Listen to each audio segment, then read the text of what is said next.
Bab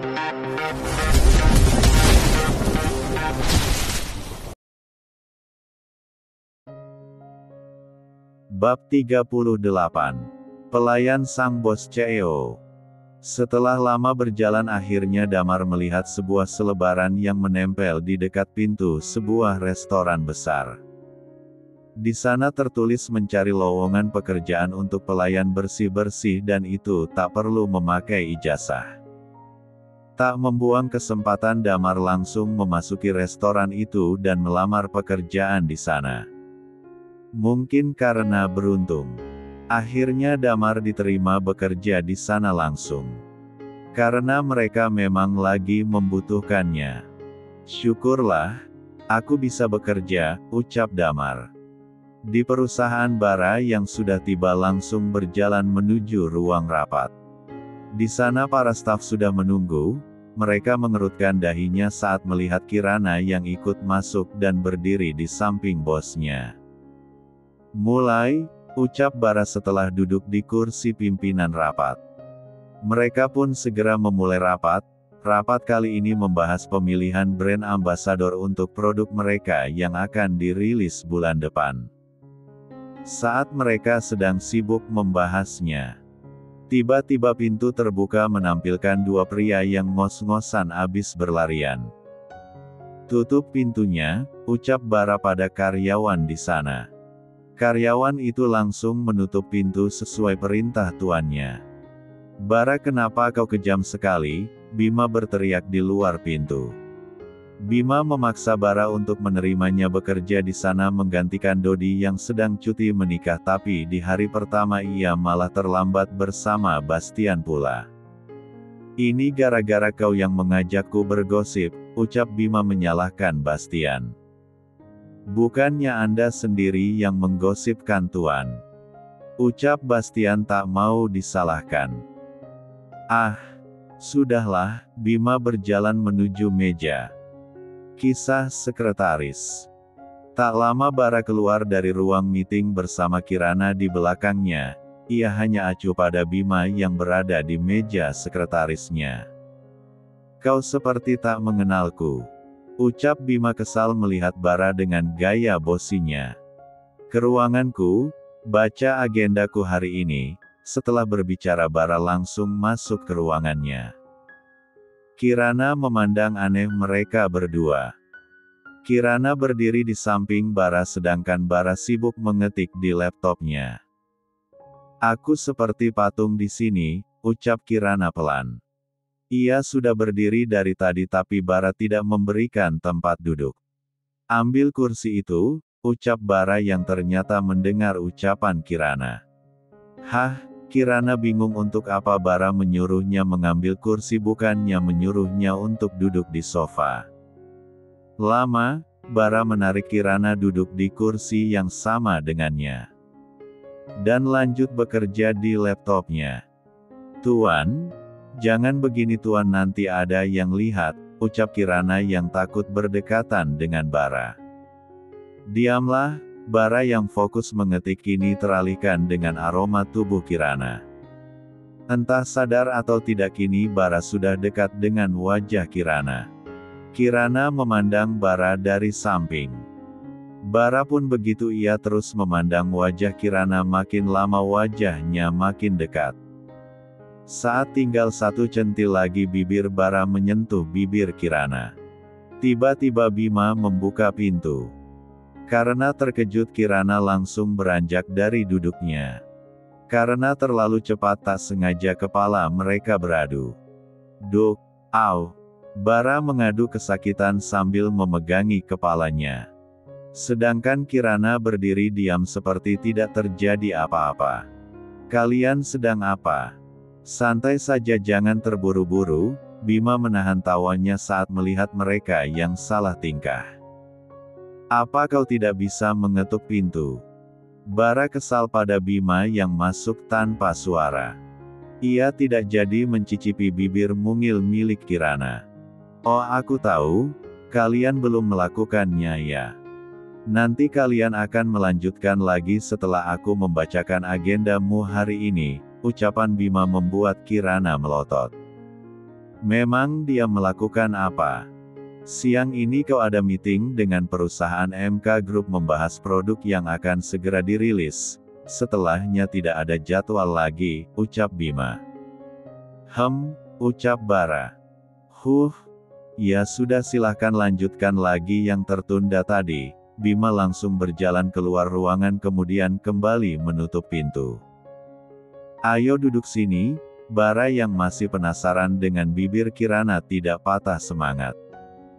Tidak tuan, saya berdiri saja, ucap Kirana.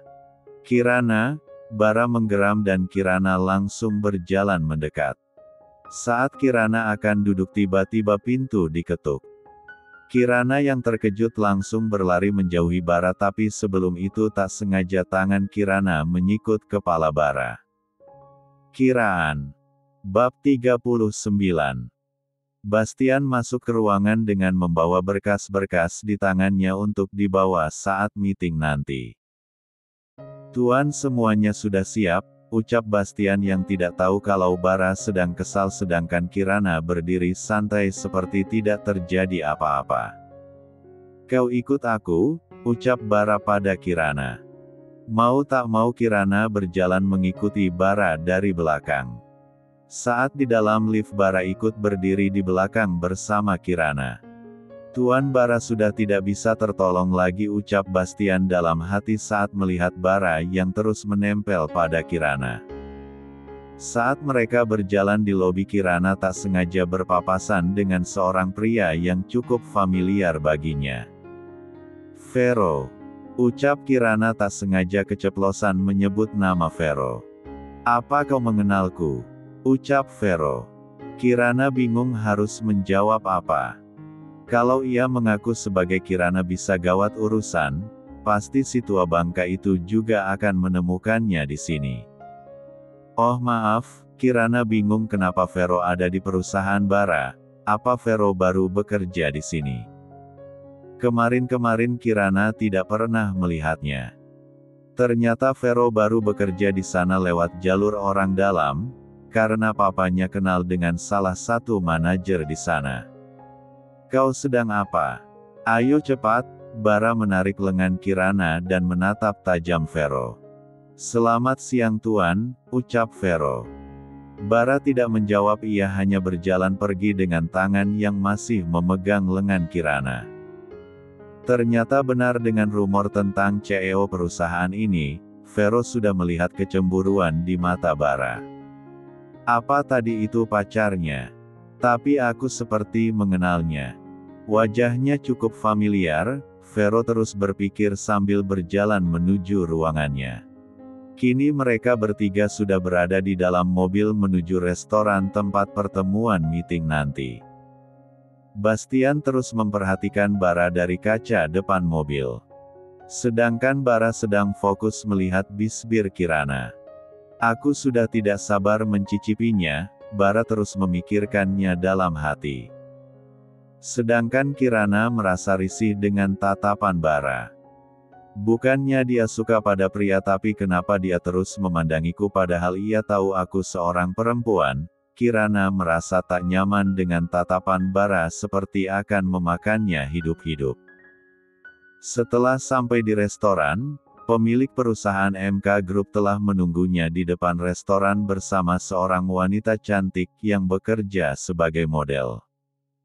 Dialah wanita yang pernah Bara bayar untuk mematahkan rumor kalau dia seorang gay. Tuan Bara, selamat datang, Mike mengulurkan tangannya. Tapi bukannya membalas uluran tangan Bara malah menjauhinya karena wanita yang bersama Mike ikut mendekati Bara. Tuan Bara, ucap wanita itu. Kemudian Bastian langsung menghadangnya. Maaf tuan, kenapa Anda membawa orang lain dalam meeting ini? Bastian menatap tajam Jenny. Maaf tuan, tapi Jenny bilang kalian punya hubungan khusus jadi aku akan menjadikan dia sebagai brand ambasador produk kita, ucap Mike yang bingung dengan pengakuan Jenny. Maaf tapi Tuhan, kami tidak pernah mengatakan seperti itu, ucap Bastian. Kemudian Bara memberikan kode pada Bastian melalui matanya. Kemudian pergi bersama Kirana. Tuan, kami ingin membatalkan kerjasama ini, lain kali kita bicara lagi. Permisi, ucap Bastian langsung berjalan menyusul tuannya. Tuan, jangan pergi, kita bicarakan ini baik-baik, ucap Mike memohon pada Bastian agar mau mendengarnya tapi tidak ditanggapi. Mike yang kesal pun jadi memarahi Jenny.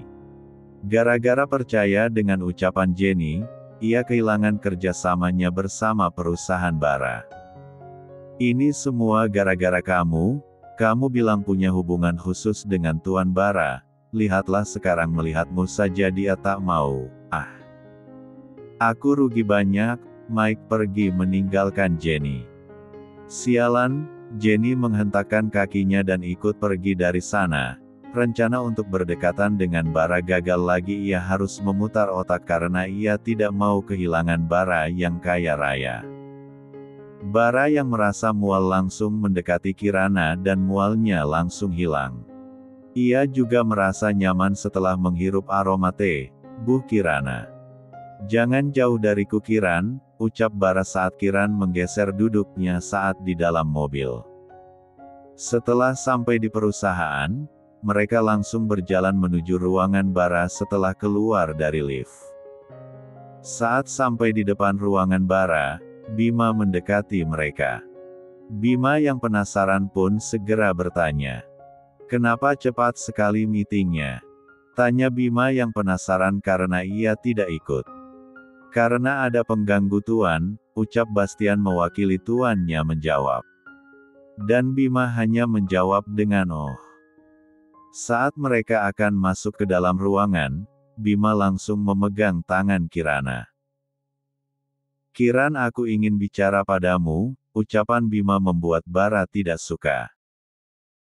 Hanya sebentar, Bima mengerti tatapan Bara tapi ia tak mengerti dengan kelakuannya ini membuat Bara tak suka. Bara melihat tangan Bima yang memegang lengan Kirana. Oh, sorry. Bima langsung mengangkat kedua tangannya. Bara tidak menjawab dan langsung masuk ke dalam ruangannya. Ada apa Tuan? Tanya Kirana yang berdiri di depan meja kerja Bima. Kau duduk sini, Bima mengajak Kirana duduk di dekatnya. Semua yang terjadi di depan, dilihat Bara dari balik kaca transparan dalam ruangannya. Kalau dari dalam terlihat jelas tapi kalau dari luar hanya terlihat kaca hitam. Sepertinya Bara menyukaimu, ucap Bima dan Kirana hanya diam memandang Kirana. Hei Kiran, ucap Bima lagi saat Kirana tidak menjawab ucapannya. Kenapa kau tidak menjawab ucapanku? Ucap Bima kesal. Ucapan yang mana Pak? Ucap Kirana dengan wajah polosnya. Kirana. Bima menggeram. Hehehe. Maaf Tuan, coba ulangi lagi pertanyaannya, aku hanya fokus pada wajah Tuan, kenapa Tuan terlihat tampan hari ini? Ucap Kirana sambil tersenyum. Kirana, aku sedang bicara serius, kenapa kau menjawabnya main-main? Bima kesal mendengar ucapan Kirana. Bima merasa selalu tampan setiap hari dan bukan hanya hari ini saja. Oh, aku ingat, Kirana mengacungkan jari telunjuknya ke atas. Ternyata Tuan Bima tampan karena hari ini memakai pakaian kantor, ucapan Kirana membuat Bima makin kesal. Kirana, kau sudah pernah melihat macan mengamuk? Ucap Bima sambil menatap Kirana. Belum Tuan, jawab Kirana. Jadi kau mau aku mengamuk di sini? Ucap Bima yang masih menatap wajah Kirana. Memangnya Tuan macan? Tuan itu cocoknya jadi beruang, ucap Kirana. Memangnya kau pernah melihat buluku? Ucap Bima. Tidak, tapi aku pernah melihat punya Tuan Bara. Kirana Yage keceplosan langsung menutup mulutnya. Ia jadi teringat dengan belalai gajah. Oh, jadi kau sudah melihat si Johnny, ucap Bima. Johnny. Kirana jadi penasaran, siapa Johnny itu? Kau tanya Bara saja, sekarang jawab pertanyaanku tadi, ucap Bima dengan muka yang berubah menjadi serius. Tuan Bara itu tidak suka padaku, setiap hari dia selalu memarahiku, bagaimana dia menyukaiku, aku kan seorang perempuan sedangkan dia menyukai pria, ucapan Kirana membuat Bara menyemburkan tawanya. Kau tahu dari mana dia menyukai pria? Sudahlah. Kiran, aku punya teman yang bisa meneliti. Nah, aku ingin dia menelitimu. Kenapa Bara tidak muntah-muntah saat di dekatmu? Bahkan terlihat sangat nyaman sedangkan dengan perempuan lain tidak, ucap Bima. Apa perutku akan dibelah dan darahku akan diambil untuk diteliti? Ucap Kirana takut mengingat film thriller yang ia tonton. Ucapan Kirana membuat Bima menyentil dahinya. Pikiranmu terlalu jauh, ucap Bima pada Kirana yang sedang mengadu kesakitan. Bab 40. Di dalam ruangan Bara terus mondar-mandir, ia kesal melihat keakraban Bima dan Kirana. Saat dengan Bima dia bersikap santai, bila denganku seperti orang takut, Bara mengomel sendiri di dalam ruangan sedangkan Bastian hanya berdiri diam. Tuan, pasti akan ada rumor lagi yang muncul setelah kejadian tadi, ucap Bastian yang melihat banyak orang yang berada di restoran tadi. Apalagi Bara langsung mendekati Kirana, semua orang makin yakin kalau dia seorang gay. Benar juga, Bara terus berpikir.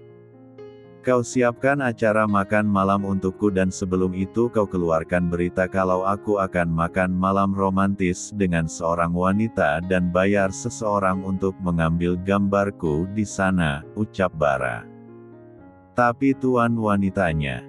Ucapan Bastian langsung dipotong oleh Bara. Kau ikuti saja ucapanku, ucap Bara. Dan untuk brand ambassador aku sudah punya kandidatnya. Kau segera siapkan semua. Setelah berbicara, Bara langsung membuka pintu ruangannya dan berjalan mendekati Bima. Apa yang kalian bicarakan? Kenapa lama sekali? Bara menatap tak suka pada mereka berdua. Mendengar suara tuannya yang terlihat kesal, Kirana langsung berdiri. Oh. Si beruang pencemburu sudah tidak sabar rupanya, ucap Bima mengejek Bara. Beruang. Bara bingung dengan ucapan Bima. Kiran bilang pernah melihat. Kirana langsung menutup mulut Bima. Tidak tuan, Bara langsung mengajak Kirana ke dalam ruangannya. Pulang nanti kau ikut aku, ucap Bara. Baik tuan. Kirana berdiri di dekat meja kerja Bara. Sedangkan Bara kembali ke meja kerjanya. Saat pulang dari perusahaan, Bara langsung mengajak Kirana ke sesuatu tempat tanpa mengajak Bastian. Mereka menuju sebuah rumah mewah yang seperti tidak ada penghuninya. Ayo masuk, Bara membawa Kirana masuk ke dalam. Di sana sudah menunggu seorang wanita. Jadi-jadian yang begitu cantik. Dandani dia, ucap Bara. Baik tuan, ayo ikut aku. Wanita yang bernama Yanti itu segera membawa Kirana menuju ruangan. Di sana sudah siap segala peralatan make up dan sebuah gaun putih. Setelah didandani, Kirana memakai gaun putih yang telah disiapkan. Sangat cantik, tapi sayang aku tidak suka wanita, ucap Yanti sambil menatap sinis. Kirana tidak menghiraukan ucapan Yanti, ia terus memandangi wajahnya di cermin. Selama ini ia tak pernah di makeup seperti ini.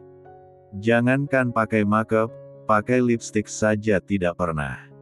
Ayo cepat, Tuan Bara sudah menunggu. Yanti langsung membawa Kirana keluar kamar. Bara langsung terpesona melihat Kirana yang begitu cantik dengan gaun putihnya. Kerja bagus Yanto, ucap Bara menyebut nama asli Yanto. Yanti tuan. Yanti terlihat kesal dengan ucapan Bara. Kau akan kuberi bonus nanti. Bara langsung membawa Kirana menuju mobilnya. Sedangkan Yanti bersorak senang. Tidak sia-sia keahlianku ini, ucap Yanti membanggakan dirinya sendiri. Di dalam mobil Bara terus melirik ke arah Kirana yang ada di sampingnya. Kirana malah berdoa dalam hati agar tidak terjadi apa-apa di jalan karena Bara yang tidak fokus menyetir. Di kediaman utama Bastian sedang duduk berhadapan dengan Oma dan Liliana.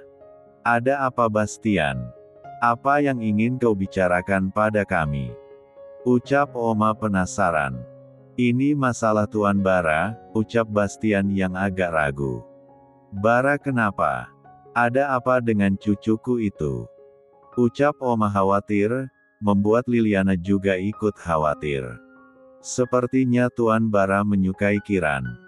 Ucap Bastian ingin mendengar reaksi Oma dan Liliana.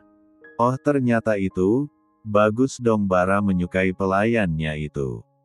Jadi dia tidak sering memecat para pelayan yang bekerja dengannya, ucap Oma santai. Ia tahu bahwa cucunya sudah menyukai Kirana.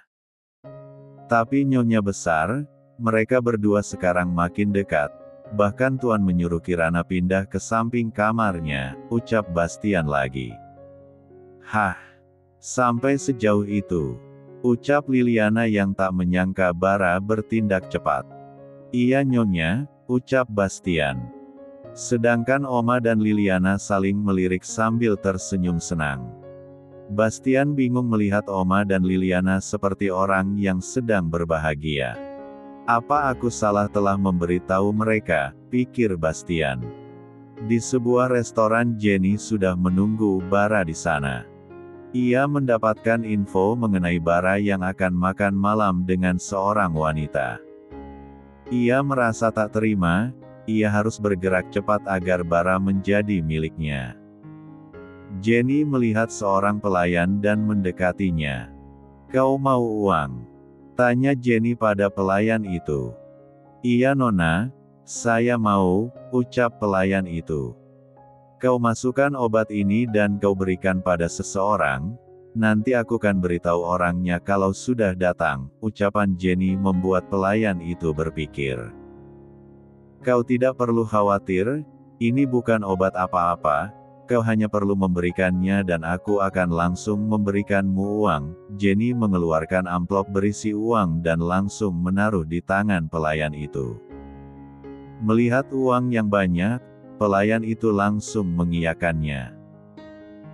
Jenny tidak tahu kalau di sekitar restoran itu anak buah Bara berterbaran. Bara bukan orang sembarang, tidak mungkin ia keluar rumah tanpa penjagaan. Tak lama Bara masuk ke restoran dengan menggandeng tangan Kirana. Mereka berjalan agak lambat karena Kirana yang masih belum terbiasa mengenakan high heel. Bara dengan sabar membantu Kirana. Ia malah merasa senang Kirana yang terus menempel padanya. Apalagi lengannya yang selalu menyenggol gunung Kirana. Saat akan masuk, anak buah Bara membisikkan sesuatu pada Bara. Bara yang mendengarnya pun sedikit emosi tapi tidak ia tunjukkan. Bara langsung membisikkan sesuatu pada anak buahnya, setelah mendapat anggukan Bara langsung masuk ke ruang khusus yang telah ia pesan. Jenny langsung mengkode pelayan tadi dan menunjuk Bara yang sedang berjalan dengan seorang wanita. Kau harus beri minuman itu pada pria itu, ingat jangan salah, ucap Jenny pada pelayan itu. Baik nona, pelayan itu segera berjalan menuju ke belakang tapi saat akan membawa minuman untuk Bara, pelayan itu langsung dibekap. Di sebuah ruangan Bara dan Kirana duduk di meja yang telah dia sediakan. Kau jangan banyak menoleh, kita sedang difoto, Bara sudah menginstruksi sang fotografer agar tidak menampakkan wajah Kirana. Tak lama pelayan itu masuk ke dalam ruangan dengan membawa nampan berisi minuman. Kirana yang melihat pelayan berjalan masuk pun menjadi terkejut. Ayah, ucap Kirana dengan suara pelan. Kirana langsung menunduk menutupi wajahnya dengan rambut panjangnya yang digerai. Membuat Bara bingung. Tuan, Nona silahkan, Damar segera berjalan meninggalkan ruangan itu. Ada apa Kiran? Tanya Bara yang penasaran. Tidak apa-apa Tuan, Kirana kembali menegakkan kepalanya. Gawat, kenapa aku bisa bertemu ayah di sini? Batin Kirana was-was. Sedangkan Damar segera mendekati Jenny dengan membawa nampan berisi minuman. Sudah beres Nona, dan ini minuman gratis untuk Anda. Damar memberikan minuman itu pada Jenny tanpa curiga. Jenny pun meminumnya. Kerja bagus, Jenny bahkan menghabiskan segelas minuman itu. Setelah itu Damar langsung kembali ke dapur untuk bersih-bersih karena sebentar lagi ia akan pulang. Pasti istrinya itu tengah mencarinya, karena dia belum mengabari istrinya. Setelah meminum minuman yang diberikan Damar, Jenny menjadi gerah, ia terlihat gelisah. Tiba-tiba salah satu anak buah Bara membawa Jenny menuju mobil dan membawanya entah kemana. Jenny yang tak sadar hanya diam saja saat dibawa. Malah ia suka dengan pria-pria berbadan kekar. Di dalam ruangan setelah selesai makan, kini Bara menatap Kirana dengan serius. Sepertinya Bara ingin mengatakan sesuatu padanya. Kau harus menikah denganku, karena kau sudah menandatangani perjanjiannya, ucap Bara sambil mengeluarkan map yang ia tanda tangani kemarin. Hah, Kirana terkejut, bagaimana bisa ia menikah? Kirana belum kepikiran sampai situ.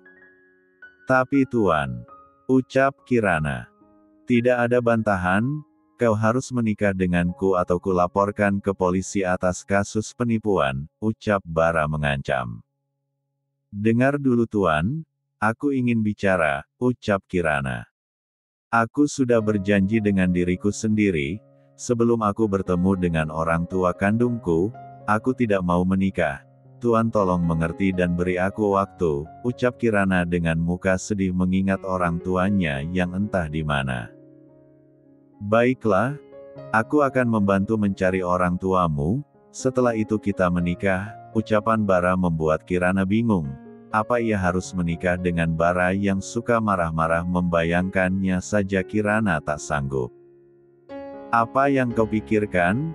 Ayo kita pulang. Bara menggandeng lengan Kirana membawanya pulang.